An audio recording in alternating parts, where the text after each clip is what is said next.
దానికి 22 పసిలకు కట్టడు బచ్చాగాన్ల బ్యాచ్ ఉండేది వచ్చినమంటే చుట్టూ టికే చాలక ఓ నైటు ఎక్కి డొక్కు బుల్లెట్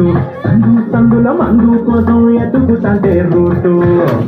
చీరగట్టుకోని చెడు వీరు మెరిసినట్టు బొట్లంగట్టిన బిర్యానీకి బొట్టు బిళ్ళ పెట్టినట్టు బంగా మీద నిలుకోనుందిరో ఓ సందమామ చుక్కదాగక చక్కరొచ్చరో శ్రీమంతమ్మావ లెక్క దుంకుతుంటెరో ఆ సందమావ చుట్టి జాలి చిక్కుకుందిరో నా విల్లుకు మావ రాముడా రాముడా నన్ను చేసిందిరో రాముడా రాముడా